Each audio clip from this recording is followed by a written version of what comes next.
feel to be back on the field this week? I feel great. Second day out there with the guys. Had the opportunity, get back acclimated yesterday. For the most part, want to stick with the plan, see how it goes tomorrow, and hopefully make a decision after that. Was it a tough thing to just sit out? Obviously, you're not used to doing that. Yeah, it definitely was tough for me. But I think for me, the easiest way for me to, not lose focus or not lose engagement was, continue to study as if I was still playing, helping the young guys, with a couple nuggets that I can give them throughout the week of preparation to help them play a little bit faster to go out there and be successful on the field. But it definitely was miserable, something I never had to deal with before, but thank God it's over. Is that why you question on whether you'll play Sunday? Are you definitely gonna be out there, you think, or? We're sticking with the plan. We got one more day of preparation, see how everything goes tomorrow, and Zim and Shug, they're pretty much make a decision by them. But I do feel great. Is that why you were out there during stretching every day? A lot of IR guys hide in the training room, but like you were out there doing all the stretching and all that. Yeah, no, it's just something like I said. I wanted to stay within the routine. I got here very early each and every day when I was on IR, so had the opportunity to get all the treatment, rehab out of the way very early. Then I just wanted to be around the guys. Just let the guys know that I'm still here.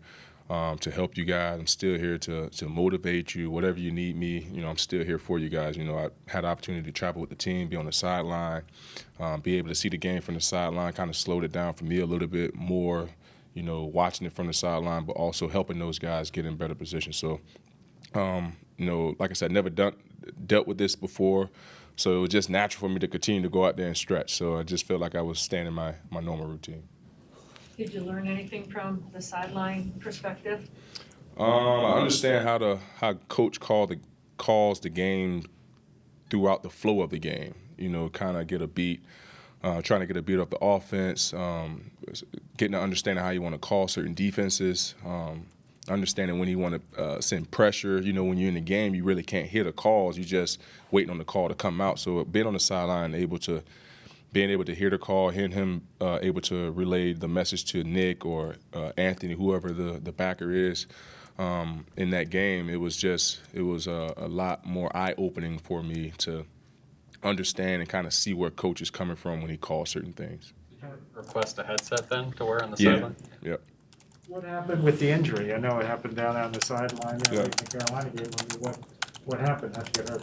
Honestly, I couldn't tell you. All I know, I was just trying to defend the route, and my wheel blew out on me. That's all I can tell you. So, I looked at the play a bunch of times. I felt like I was in pretty good position, and just next thing you know, my body kind of went out of whack.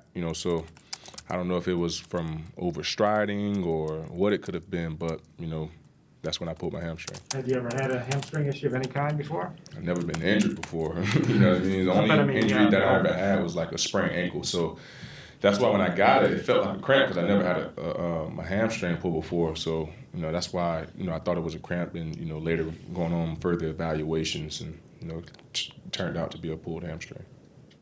Patrick, you played a couple epic overtime playoff games against Aaron Rodgers. I guess what do you remember from those games? What stood out to you about him? That you got to defend every second on the clock, for one. You know what I mean? I can just remember that last drive vividly. It was like 1:12 to go, and converted 2 4th downs. I believe one was like 4th and 20. The second one was like maybe it could have been the Hail Mary that he called on me, actually. But he's never out of a game. Had the opportunity to be on the good side and also been on the bad side. But Aaron is a very, very talented quarterback, probably one of the best quarterbacks, to throw the football with the back shoulder fade, his ability to throw his receivers open, his arm power. I mean, he's just pretty much if you want to be a quarterback, you kind of want to follow, some of the things that Aaron Rodgers have done and some of the things he's able to do. So we have our hands full. We know what these guys are capable of doing on the offense. We know, right now I believe they're rated the number 1 offense in the NFL. But for us, everything is still right there in front of us. All we have to do is just focus on this week, focus on getting a win this week, and hopefully everything else will follow right behind it. Is it more difficult going against a quarterback like that who can move around and stay in the pocket and keep eyes downfield? Is it more difficult to cover that It long? is. It really is because, like I said, just his arm power alone, keeps the whole field open. Because when most quarterbacks, when they scramble, you be like, all right, receiver's going to break back down. But with Aaron and Russell Wilson, these guys breaking all over the place. So it makes our job that much tougher, plastering, to the receiver. But, we understand that going into the game. So, we have to be on high alert when he does scramble to make sure that we're, much closer, much tighter on our coverage so those big plays don't happen. With the back shoulder stuff and all the time he has with guys like Devontae Adams over the years, what's the counter to that as a cornerback to defend that route when their timing is You said so, back shoulder fade? Yeah. Yeah, and back shoulder fade is one of the hardest routes to cover as a defensive back because, one, we got to play I won't necessarily say play against the ref, but it's like that 50-50 ball, and DBs already can't touch receivers, and we have to play through the receiver. So if we touching them before the ball comes, now it's a pass interference. If you look the wrong way, now the ball's coming behind your ear. You know what I mean? So the best possible way, I believe, is just try to be as physical as possible to throw off the timing. That's probably the only thing that you can do. Be physical as possible with him at the line of scrimmage. Just try to throw off that timing just a little bit by, walling him a little bit closer to the sideline, making that catch radius a little bit smaller, and just trying to stay in his hip pocket best as possible. But the crazy thing about them, they haven't really been throwing that back shoulder fade a ton this year like they have been in the past. But at the same time, we know that that's in their repertoire, and we have to be prepared for it, especially, like you said, with Aaron and Devontae. Is the nickname for him Rocket Man? Yeah. I mean, at least that's what I... Cornerbacks coach in Arizona, or is that what everybody calls him? I know we used to call him that all the time in Arizona. I don't know who exactly started it, but yeah, that was always his name to us in Arizona, Rocket Man. Just what he's able to do with the football, how he's able to throw it, how far he's able to throw it. It's just like when he throws his deep balls, the receivers are never breaking stride, and that's pretty remarkable and special.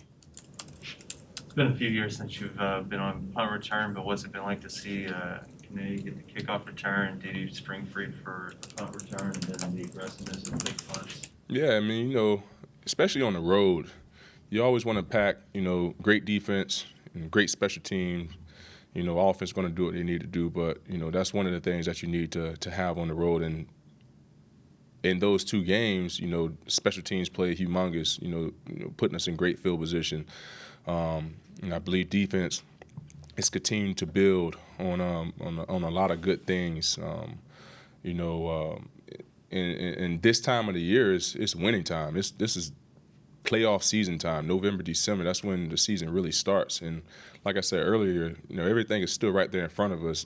Despite how bad we did start the season, now all we have to do is focus on these last 9-8 games that we have in front of us. Week by week. Continue to stack chips and just see where it may take us. So we still have a lot of confidence in ourselves. We got a lot of great athletes, got a lot of good talent on this team to win ball games. Every ball game that we played has been down to the wire. Now it's just, understanding those situations that we are in the course of the game and winning them, and that's what it comes down to, especially this time of the year, being a very, very good situational football team and not letting teams, score in the red zone, 2-minute drives, converting third down. So I believe we're taking going in the right direction. I'm excited to see how we perform here Sunday. Hey, Pat, we saw Last few for Pat. we saw Mackenzie Alexander back out there today. Do you know what the deal was with him yesterday? Why he wasn't out there? Nah, I didn't. All we heard that he got tested positive for COVID or something like that. I don't know. So, a lot of crazy things has been going on this year. You never know what to expect day in and day out.